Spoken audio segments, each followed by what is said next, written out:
ஐயனார் துணை சிறையில் அடுத்த வர எபிசோடில் நம்ம சேரன் இருந்துட்டு திடீர்னு வேலை செய்கிற இடத்துல இருந்து வீட்டுக்கு வந்துட்டு புதுசாக ட்ரெஸ் எல்லாம் பண்ணிக்கிட்டு சென்டெல்லாம் அடிச்சுக்கிட்டு பயங்கரமாக தலையெல்லாம் மாறிக்கிட்டு அவர் பாட்டுக்கு ஃபங்க்ஷன் கிளம்பி போகிறேன் அப்படின்னு சொல்லிட்டு சோழன்கிட்டேயும் நம்ம பல்லவன்கிட்டேயும் வந்து சொல்லிடுறாங்க. சோழன் இருந்துட்டு சம்திங் ஃபிஷ் அப்படின்னு சொல்லிட்டு சேரனை வந்து ஃபாலோ பண்ண ஆரம்பிக்கிறாங்க.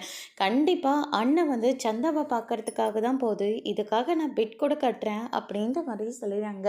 சேரனை ஃபாலோ பண்ணிட்டு போகிறான். நேராக சந்தாவை கூட்டிக்கிட்டு சைக்கிளில் உட்கார வச்சுக்கிட்டு அவர் பாட்டு கிளம்பி கோயிலுக்கு போயிட்டுருக்காரு. இதை பார்த்த உடனே நம்ம சோழன் இருந்துட்டு இதெல்லாம் கொஞ்சம் கூட சரியில்லை, பேசாமல் இவங்க ரெண்டு பேர்த்துக்கும் சீக்கிரமாக ஒரு கல்யாணத்தை பண்ணிட வேண்டியது தான் அப்படின்னு சொல்லிட்டு சோழன் வந்து ஒரு பக்கம் முடிவு பண்ணுறாங்க. அந்த சோழன் சொன்ன மாதிரியே நம்ம சேரனும் நம்ம சந்தையாவும் வந்து சைக்கிளில் ரொம்பவே சந்தோஷமாக போயிட்டுருக்காங்க. அதோட இன்னைக்கான ப்ரோமோ முடிச்சிருக்காங்க.